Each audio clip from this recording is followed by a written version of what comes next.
All right, guys, welcome back to the Canadian Real Estate Homefront Podcast. We have an awesome guest today, TomStorey. You've definitely seen him all over YouTube. He's a Toronto real estate agent. We'll tag everything that he does down below. But Tom, we're super happy to have you here today. Thank you for having me. I'm pumped to be here. Cortez has been so excited. Really? I've been fanboying. He's reminded me probably 6 times over the past. And you're she's still late. Yeah.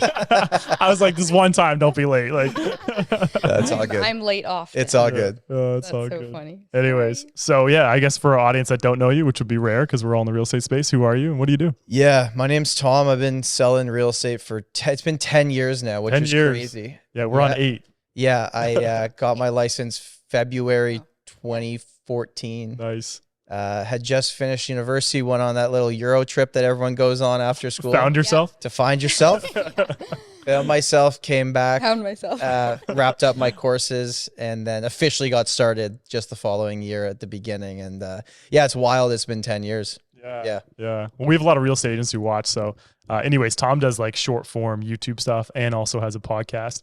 But I was just chatting with him before, and what he does is like, that's where I got the book to call thing from that we have. Oh. And he did 31 ends last year just from YouTube, which is really crazy in Toronto, which is like, how many agents are in Toronto? 70,000 on Treble. A lot.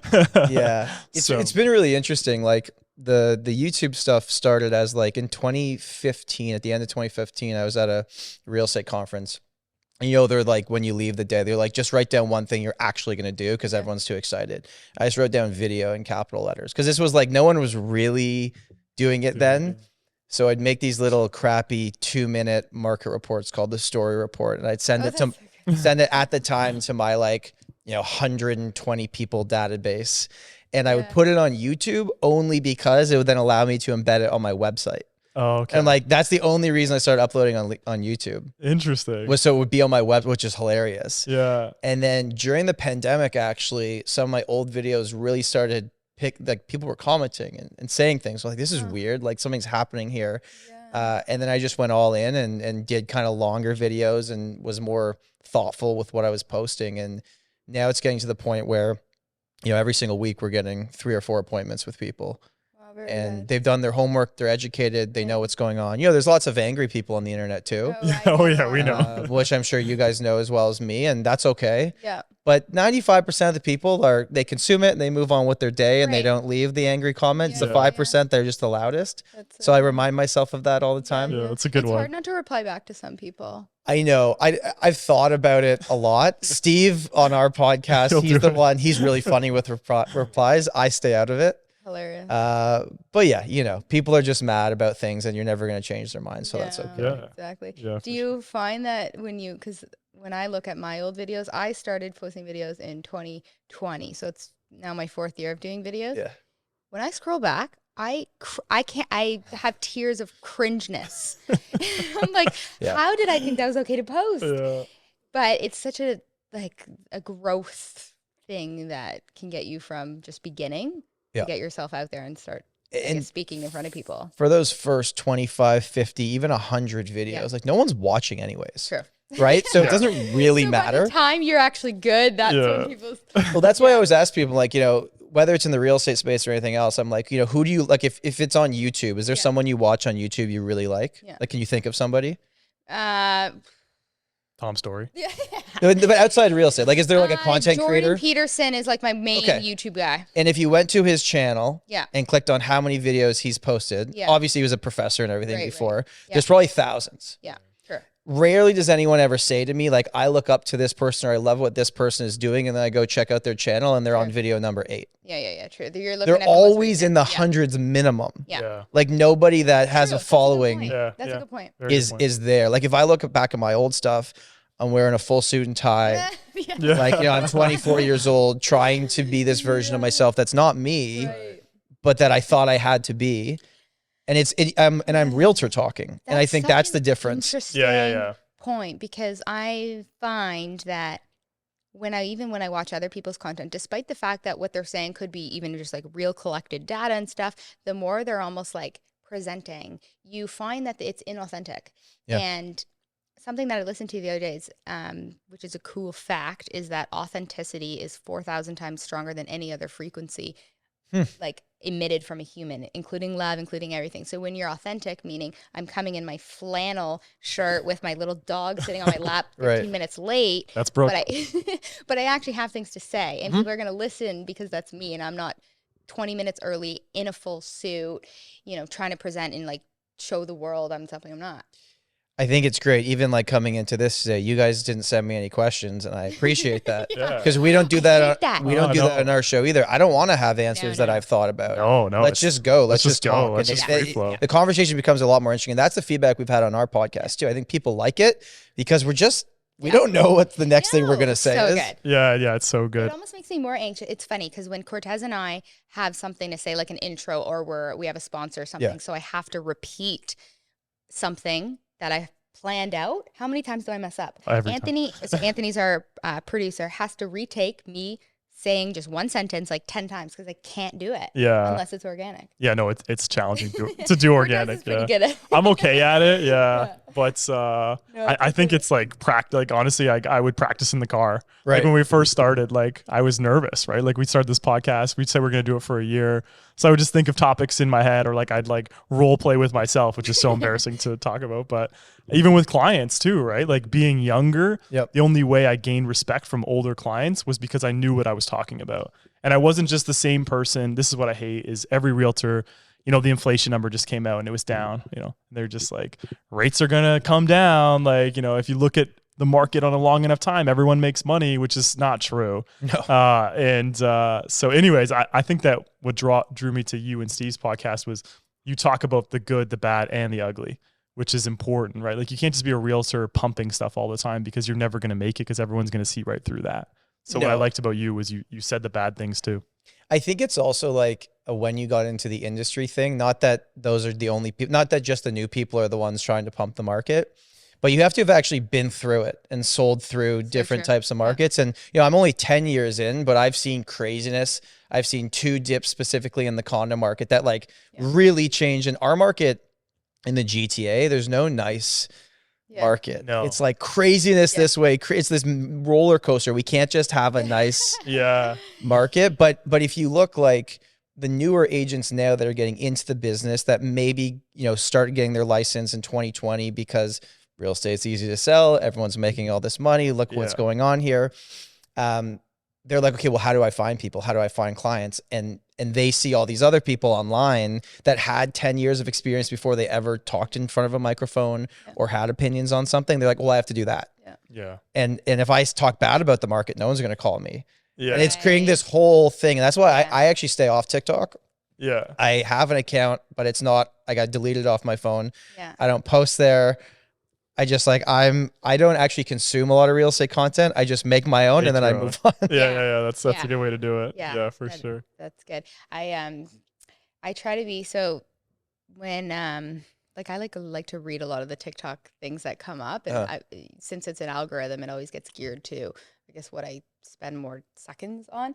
So they say the perfect salesperson is 50% competent, 50% warm. Because if you're too competent, you're going to be seen as cold, like the suit and tie, and too competent. That's interesting. If you're too warm, you're going to seem like you get pushed around a little bit, and like you don't really like know what you're doing. You're just too like fun and stuff, and don't take things too seriously. Oh, bless you, Abby. So it's finding that middle ground. 50% warm and 50% competent, and then it's like, where do you need to work on things? And that's what I share with my team. Is like, if you're too nice and too excited, and every house is beautiful, you're not going to be seen as competent enough to make, you know, those big decisions.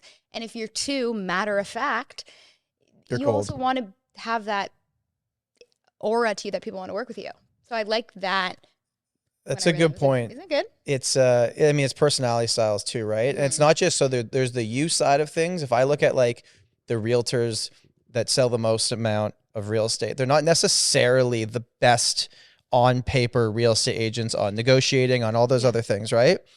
But they're really good at adapting to other people's personalities. It's like being the chameleon. Like, chameleon. I do not know how to put up a listing.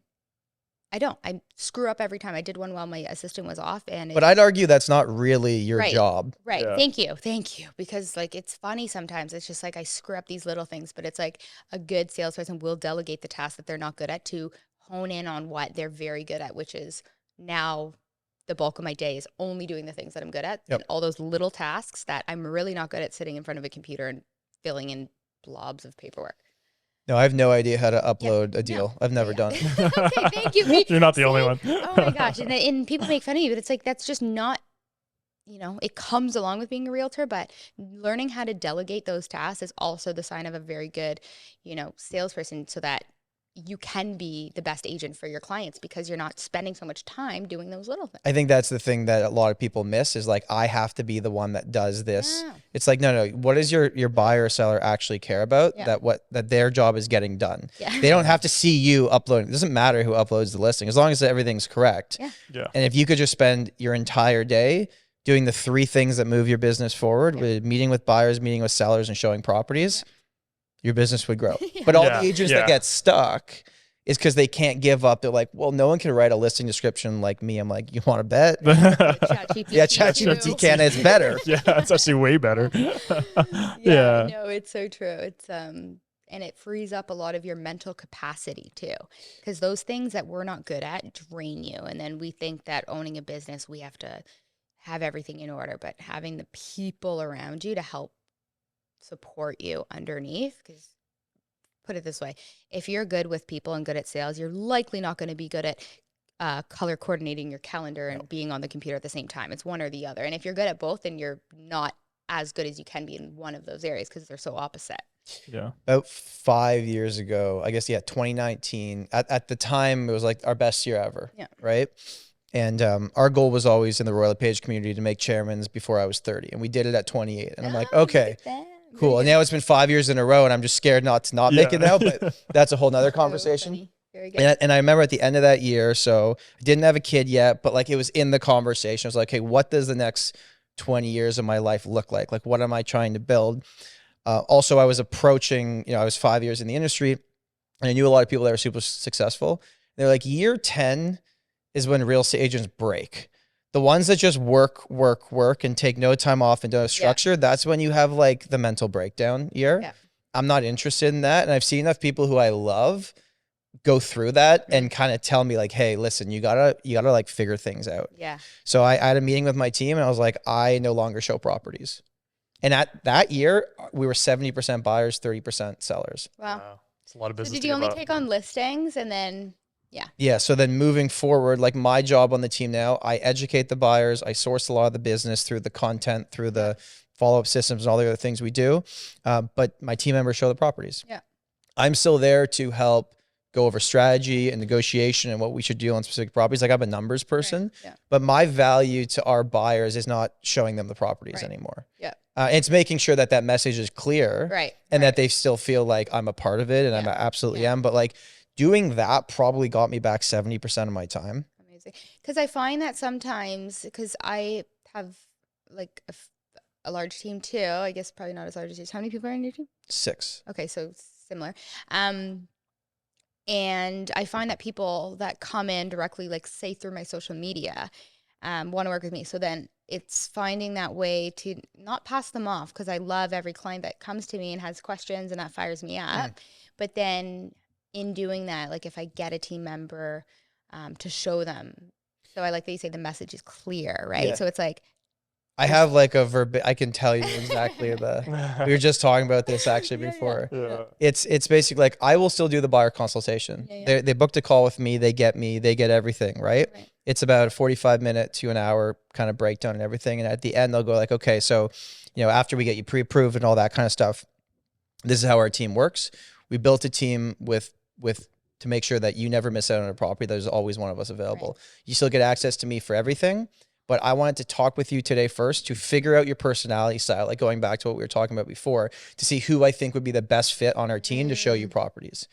I don't want them to ever feel, because it's not the truth, I don't assign leads to agents. Right. I talk to them. I figure out like, hey, what are you trying to buy? What's the location? Where are you, an upsizer, a downsizer? Are you a first-time home buyer, investor? Who's going to be the best fit? I want to connect you with that person. We still have like, whether it's iMessage chats or whatever, WhatsApp with the 3 of us. Yeah. And I'm going to connect you with them. If you have any questions at all, you have my cell phone, save it. Yeah. I've never had someone go like, no. Yeah. True. We only want you. Yeah. They're always like, all right. They just want to be taken care of and know that they're Right. supported. Yeah. And when it comes time to making the offer, I'm always available Right. to run the numbers. Right. And we've never had any pushback. And so when you run the numbers, do you do a lot of the investment focused, or is it a lot of upsizers, downsizers? No, I'd say most of our business is end users. Is end users? Yeah. Okay. Yeah. Very good. Most would be end users. I mean, like we have investors, Yeah. but we're not really in the pre-con space at all. Yeah. Actively not been in it for the last 5 years, actually. Yeah.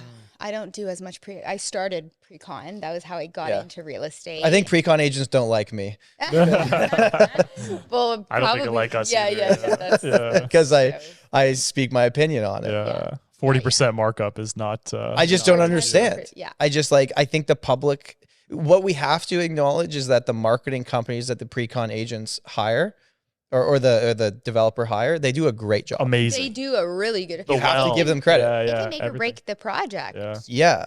Yeah. But people don't know. They're like, okay, this is great. If I'm the first purchase, I get like a good price. I get a discount, right? It's like, well, maybe compared to the next launch, but like, have you looked at the building next door that's 3 years old? That's 30% cheaper. Yeah. And they have no idea. They have no idea. They don't even understand what an appraiser is when it comes in 3 years. Like that's what's mind blowing. But I mean, like you just said, they do a really good job. You see Mattamy Homes, they always have a lineup out the door. I'm like, how do you have how are you not just going on YouTube and typing in pre-con disaster and just seeing what comes up, right? The thing about it is that it's like, I don't want to have this whole like feeling toward pre-con because there's still some projects that I would support for buyers that don't have these ginormous lump sums and they want to make an investment, because there's projects that, again, if they're priced okay and builders have come down a little bit and you're putting 5% down per year, you essentially need to make sure you're buying in an area where that 5%, that investment's growing higher than 5%. Yep. Right. And if you only have, $50K in your bank, and so you can't make up that 20% and you don't have somebody for a joint venture and stuff, 5% per year, you're essentially looking at the return on your cash invested. You're not, if you buy $1 million house, you're not spending $1 million, right? It's $200,000 over 4 years. So if you can make a higher percentage than 5% that you're putting down per year over 4 years, I like it. There's some things, because not everybody can go to the next building and buy it with 20% down and at a 7% interest rate. Yeah. You have to prepare that if in 4 years it's still at 7%, but right now, if that's not feasible, it is a way, because I do still think that 50K in your bank account is a worse plan than doing something. I think, especially if you're going to live in it, I would agree. Like, I'm not saying don't buy pre-con, right? I bought pre-con in 2018 for $800 a square foot, and that building's selling at $1,350 right now. Yeah. Like, Did you hold it? Do you still have it? I have it. It can work. And we're cash flowing $1,000 a month. That's great. Right? Like there's opportunities everywhere and every type, but people buy everything in life based on emotion, fear, or logic. Yeah. Right? And I just think a lot of people were buying based on fear. And if you look at pre-con from the year 2000 to 2015, and if you invest in it, you're a genius. Yeah. You probably could be on a beach right now if you bought 10 properties over that 15 years. Yeah. You've made millions of dollars. Totally. Millions. Yeah. It's just like, from my experience most recently, and when I started to see the shift of like, okay, it's a lot more expensive, they're getting delayed, and there's more risk involved. Yeah. People just didn't know that. And now I get so many calls from people being like, hey, can you assign this for me? I'm like, who told you to buy this? Yeah. What happened here? Like, what were you promised? And that's kind of my beef is like, I just like, I care about, I'll maybe not say, like, I care about my clients a lot. Yeah. I think that there's a certain percentage that just want to sell the thing. Yeah. And they're looking to make a quick buck. Yeah. And we're trying to get them out. And like, I had a conversation with a guy last week. It was up in Vaughan. It was a condo townhouse. He bought it 4 years ago, and he wants me to sell it for him on assignment. It closes in June. And I'm running the numbers. I'm like, okay, I think he paid $850. I can get you $840 maybe. In 4 years. That's so sad. So I just sold one actually yesterday, because it's been a week-long process. So he bought in Thorold a really nice townhouse. And at the time, like a couple years ago, a townhouse for $669 of this finish, it even still seems like a good deal, right? Because that's still pretty low. We just sold it for $635, and that was after an extensive marketing. So assignment fee of $10K, a $34K loss, commissions on both ends, you're taking a 75K hit. So essentially he's put in 120 over 3 years minus a 75K loss. You're essentially getting 60K back in your pocket and you've given them 75K. So it's so sad that it's a bad crypto coin. It's yeah, exactly. It's so sad because I don't think people predicted a 7% mortgage rate. When you were stress tested when you bought and the mortgage rate was 2%, you were stress tested at 4. Yeah. You weren't stress tested at 8, and nobody predicted it, so it just wasn't a thing. But I don't think it was like the worst idea for him having bought that at this price, because I still think if he was able to close, I still think that will grow. It's just eventually bad timing. Yeah, it's bad timing. Well, let's touch on Tom. What do you think about the market going forward? I know you're just Toronto focused. But yeah, I mean, like I would say in general, there's obviously, I think freehold will do okay this year. I think houses will do all right. Even semis, they're flying off the shelves. And like, it's kind of a subjective term, but like to call something entry level freehold, I know that there's different price points and people get 1.3 million. Yeah, I get it. It's funny to say that these days, but like those pockets in any market, they have demand. Yeah, like they're going to do well. I've seen it. I've shown it's already happened so 10 far. 10 plus this year. offers on all of them. Yeah. I think if you then look at the condo space, like it's investor heavy and investors are feeling it, and interest rates, and with everything with landlord tenant and how it's so tenant focused and the backlog and everything. Like I ran numbers at the end of last year. We had about 7 months of inventory for downtown condos, which like firmly in a buyer's market. Yeah. So if you 3 in a buyer's market? No, I think under 6. 3 is sellers. Yeah. Over 6 is buyers, but like it's getting pretty extreme. Yeah. Which basically, if you ran the numbers, when I was talking to sellers, it's like, okay, from October to mid-November last year, if you list your condo, here's what you need to know. 14% of active listings are finding a buyer every month. That's really low. That's low. Based on the 7 months of inventory. And I actually reran all the numbers, and for everything that was on the market in the downtown core, I just did a search for occupancy. I was like, who's selling? Only 25% of the active listings were owner occupied. No way. Wow. 75 were investor. That's a smart metric to look up, actually. 40% were vacant. You know, it's vacant. So they're just burning cash every month. Which maybe you could say as a buyer being strategic, buy the vacant one, because if they're burning cash, they want to sell because they're not getting any money in, and you don't have to deal with, assuming a tenant. Yeah. Because I find that there's a lot, so in my markets, Hamilton specifically, when I used to go out and see these, because I'm very, like most of my business is these duplexes, right? So I work with a ton of investors. So a lot of the times it was like beautifully staged duplex, and then it's like easy to get a tenant, and it was like pretty simple to do. Now it's like 48-hour notice, 24-hour notice. This showing's canceled. This door won't open because the tenant like relocked it. It's a mess inside. It's a mess. A mess. So it's like, I feel for these sellers because you can't kick out your tenant. And if you have a tenant that's messy, we walked into one and it's like, me as an investor focused like brain, I can see the house and I can see how it would look clean, and I can see the space and I can see the exterior and the street and all that. But you're not feeling nice going into a tenant's house. No. And that is such a huge part of whether or not your investment's going to work. Because if you are underwater and the tenant's making a mess and making it hard to sell, you're burning so much more than if, you walked into my tenant's place, which thank God to my tenants, it looks like a dream in there. Now, if I needed to, I'd be able to sell my house because my tenants are so great, and I just screen them to the freaking nines. Well, that's the thing, but the screening's obviously the most important factor, but there's always going to be little slips, even in a perfect things you don't know. Yeah. You call the number and it's their best friend who was their landlord. I always wonder too, right? Like when you call the past landlord, like if they had a terrible experience and you call that past landlord and that person just wants them out, they're like, they're great. You know what? That's crazy, because we even talk about like, hey, you leave, we'll give you a good reference and blah, blah, blah. So it's almost like, you just want them out. Like, get the hell out. It doesn't even matter. You're my friend. Now. That's what happened to my brother. He had a tenant and they weren't getting along, and someone called for a reference for her. And he was like, oh yeah, she has a cat. The cat pees in the carpet. And then I said to him, like, you're making this harder for her to leave. I was like, tell him she's great and get her out. I had a call one time so this couple applied to a lease listing I had, and I was screening them. Their documents actually looked okay. Yeah. So since then, I'm a part of 3 Keys or something. My sister has it so that no AI credit score. Right. And all of that. So it's all pretty foolproof. But this is back like a year or more. And I got this call and said, hey, I don't know if you've gotten an application from whatever her name was, because she's moving out because she hasn't paid rent in a year. And now I'm finally through the landlord-tenant board. Now she has to leave. She's being evicted. And she told me she found a place and gave me the address. So I typed in the address as a courtesy, found you as a listing agent. Do not accept her. It's been 24 months of unpaid rent, blah, blah. But her documents look fine. So it's like, you can afford the rent. So are you just withholding rent because you're a piece of... Yeah. Well, I mean, there's a certain percentage of people that know how the system works. And yeah. It's upsetting that the system works like that, because it shouldn't. It should be a lot better and more streamlined. And I don't know why there isn't more people working at the landlord-tenant board. I don't know. We could talk about that for an hour. Like, honestly, that's a whole...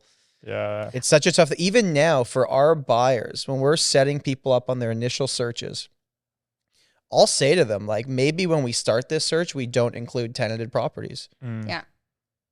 There are some sellers that, because we have a clause that states landlord to give vacant possession. Yeah. And then obviously if that is, they're not capable of giving vacant possession, then buyer can either extend, buyer gets their deposit back, there's recourse, right? But I've done it a few times, and it's actually, I have a closing on March 1st, and they're both tenanted. Cash for keys as the landlord, not too sure, because as a new buyer, if you're moving into the property, you can serve notice to get the tenant out. How long that takes, I'm not sure. Depends on. Yeah, I just don't agree with cash for keys. I'm so against it. I just think, like, if it's your property and you want to sell it and you give them the respectable amount of notice, it's your house. It's your house. They should. I mean, they should move out based on the contract that's in place. And other than just the fact that, like, it's annoying to move, like, I think we can all acknowledge that it's terrible. Right? It sucks. If we had built more real estate and people had more options, and rent control wasn't keeping people in one place, like, the only people that should want rent control should be people that are not going to move from that property for 15 years. Yeah. Exactly. If you're going to stay there forever, you should want rent control. But at some point, you're going to have to move, and it's going to suck. Yeah. And it also, personally, this is like, me and Steve talk about this a lot. Like, you can rent a place right now that is a better overall lifestyle than what you could afford to buy. Yeah. Buying would cost you maybe $1,500 more a month to own it, and it might be a smaller space. Yeah. So you're like, I saw that. Actually, did you post it? Lifestyle is worse for renters than owners, or worse for CBC just put it was a Stats Canada. Yeah. And they said that renters have an overall worse quality of life. Yeah. What about the owners like me that are 6K negative? It's okay, guys. Maybe you didn't fill out the survey. I have refinanced, so I put myself in the situation. So all my money's back in my pocket. So I have no money in that house. So I've chosen to be negative so that I could do something else with that money. Right. Yeah, so I don't think that I'm making bad decisions here. I consciously made that decision.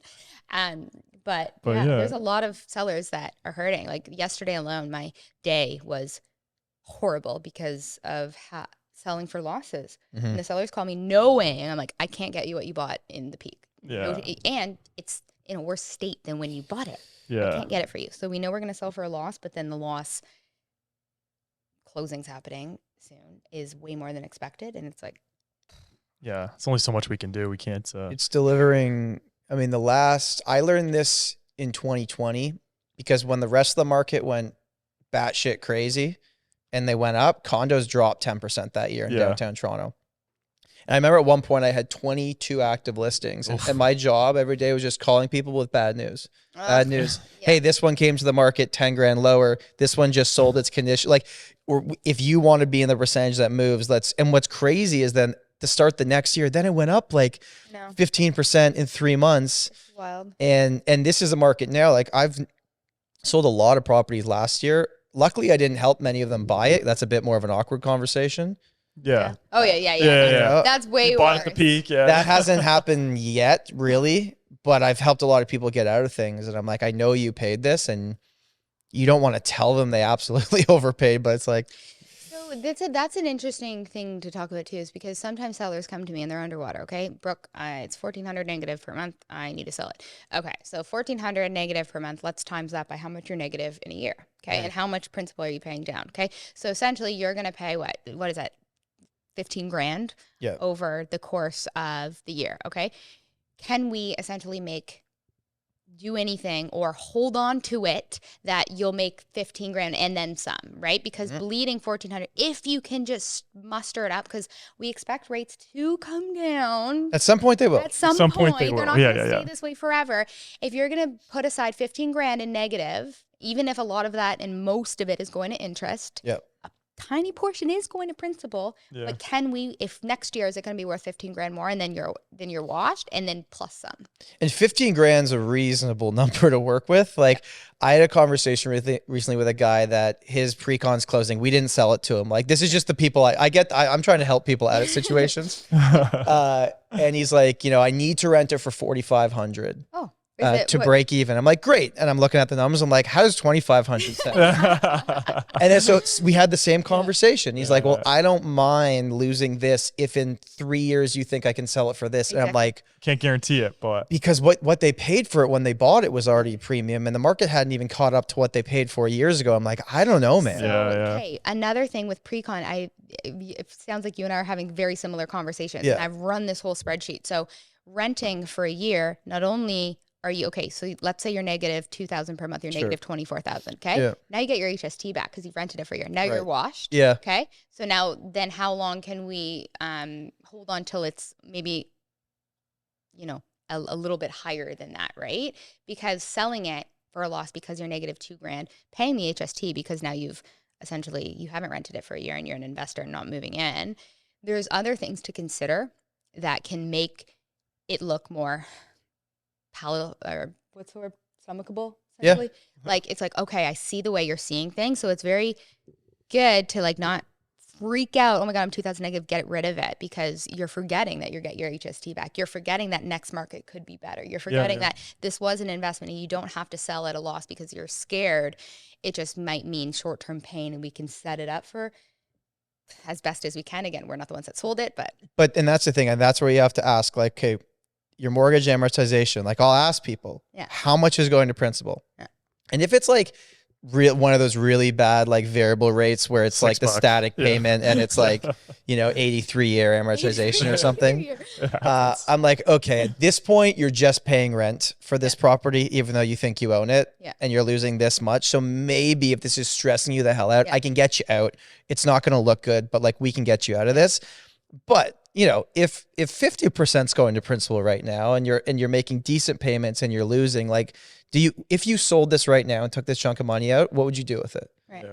Is there a better place to put it? That is such a good, I hate that people just want to sell because they're scared and then they put it in their bank account. And it's like, you traded an asset for a bank account of declining rate, like money in your bank account. I mean, you could throw it into like a GIC at 6 right now. It's pretty good. Too bad, pretty good. But how long will that last if rates eventually go down? Who knows, right? Yeah. So we normally will say to people, like, can you keep it? Yeah. I can help you get out, but I'd rather you keep this. Right. And that's probably how you build long-term relationships with clients. When I talk somebody out of selling, they immediately trust me. Because, and again, it's like, I have your best interest in mind, right? And like, I'm at a listing appointment in Oakville the other day, and it's a beautiful house. It'll sell in a bidding war. Like, this place is so good. And I'm like, I think you should rent this for a year. And, and it's just like, I could sell this like this and, $25K in my pocket tomorrow. But I'm like, I see them sitting there with like, they need help. And I'm like, I'm here to help them. I'm not here to make money off them. Because those sales will come in the future if I am of service. Oh, karma's a real thing. It is so real. Oh yeah, like such a real we had Devel Morrison on our podcast. She's an awesome agent in Toronto, and she was saying to me, like, she got her license originally because she was investing in real estate, and she always thinks back to when she sold her condo, I don't know, 2000 something, she sold it for $200,000 or something, where the realtor that helped her sell it, she's like, if that person could have just said to me, hey, you can afford to keep this.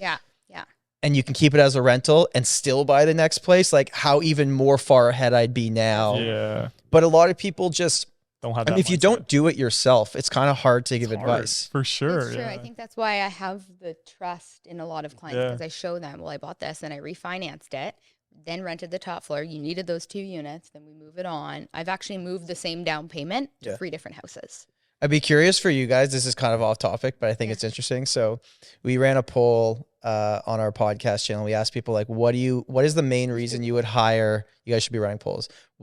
Why you would hire a specific real estate agent? And we gave them options. It was like track record, trust, And now this is the internet, so you don't know if people are just saying things just to, you know, but the number one answer was like cheapest fee. See, it boggles my mind. And I don't know if you want the cheapest fee.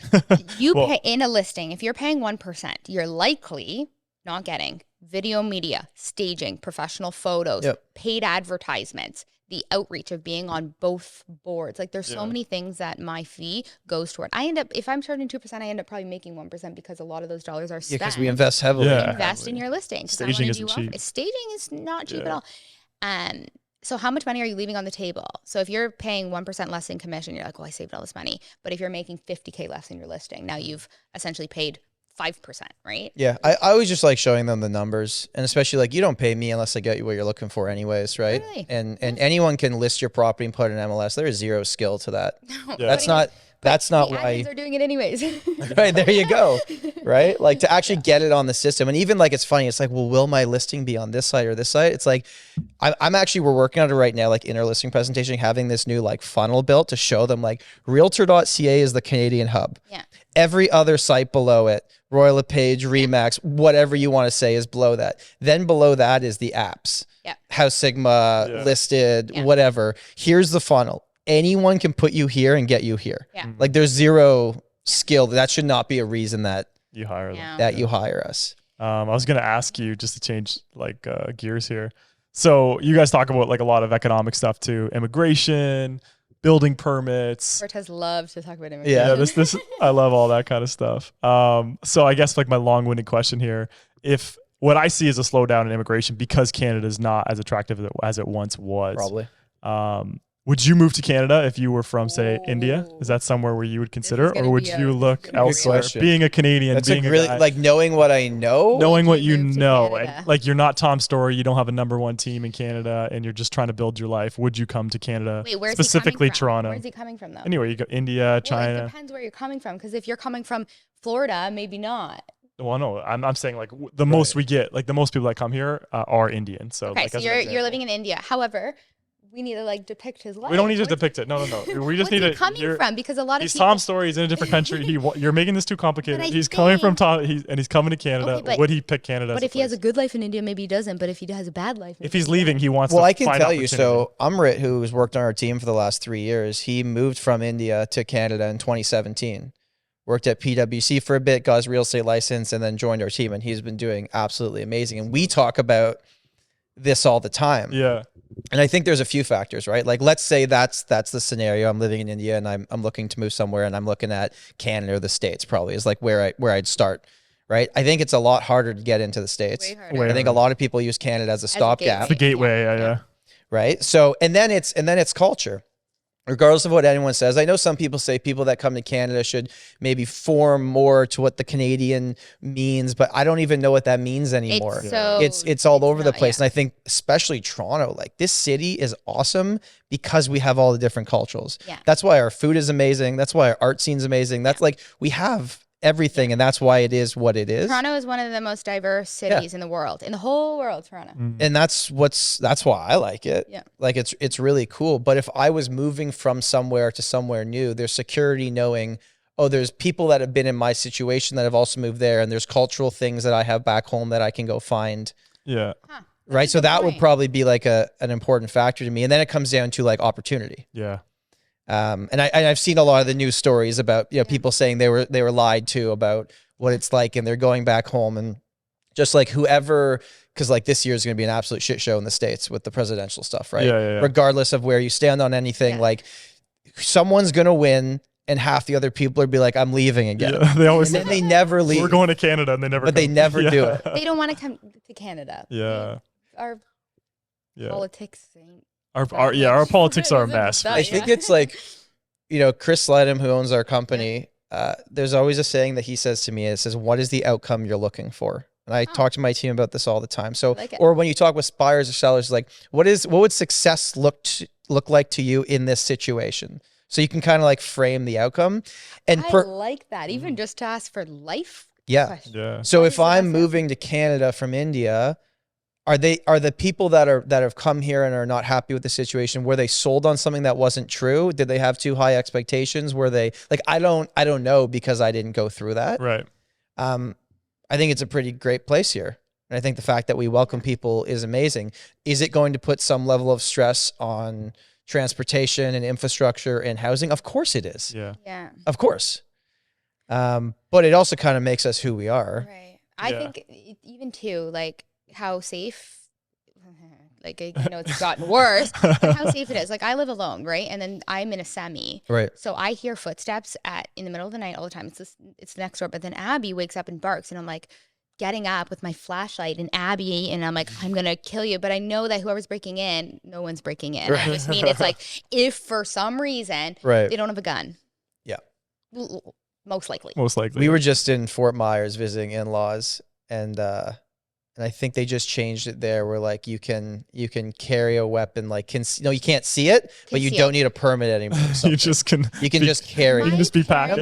I'm like that's so scary. Like if someone cuts me off, I'm like, have a good day. Yeah, I know. So my parents are in Florida right now. They go every February. Yeah. Okay. I have their location because I track them every day because I'm just like, because I know if like somebody cuts my dad in like the shopping line, like my dad is like, he'll like stand up for himself. Yeah. And I'm like, Dad, like you need to like be like, just bow down. And he's like a man, so he doesn't want to do that. It's like, no, you need to just be like, take anything you want, have like smile at them because you don't know who's on the other side of that. And I'm like, if somebody ever breaks into the house, like sit there calmly, like don't fight them. Right. I'm like, you are not allowed to fight. Yeah. Because you're up against somebody that could have a weapon, and I don't like the states. Well, I mean, these days, if you look at what's in your house of value, there's like a MacBook and a TV. It's like your real value is the equity in the house and your bank account. Like you can't pick that up and leave. Take whatever you want. For like this, me personally speaking, like I'm not losing my life for this. Yeah, for sure. Yeah, take it. Most men I find. Yeah, you have like, that. Oh my God, I gotta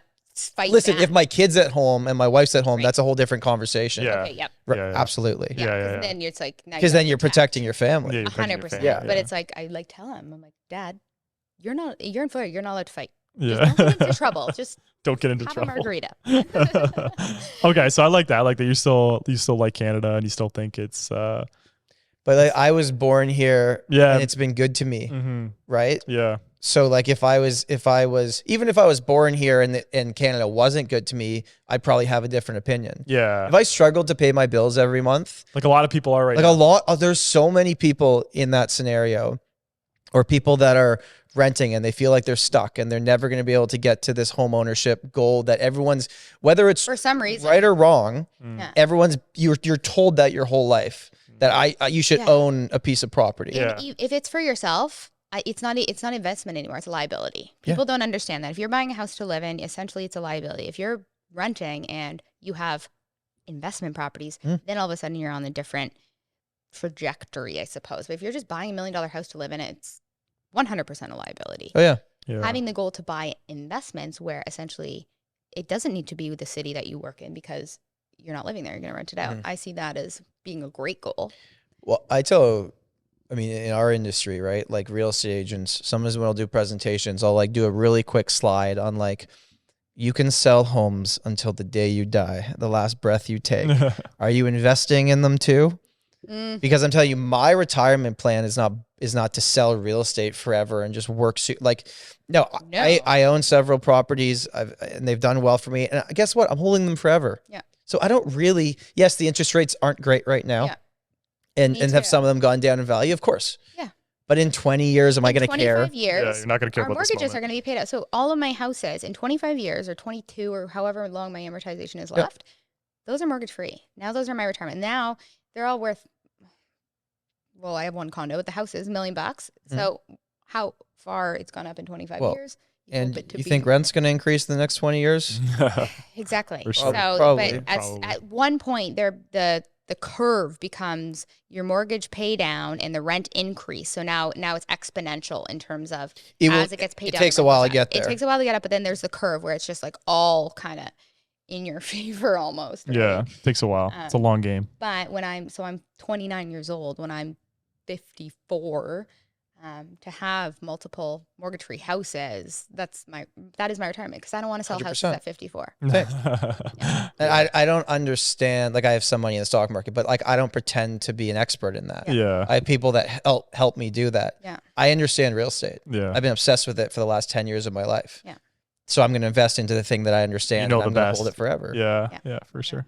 That's it, right? All right. Well, my last question here: where is TomStorey going to be in 5 years? Where am I going to be in 5 years? Yeah. I'm still going to be doing this. Yeah. I tell clients when I meet with them, like in the listing presentation, that this is not a job for me. I am obsessed. I think that, see, you have to like Have to be obsessed. You have to be so freaking obsessed where people like it's hard not to notice you.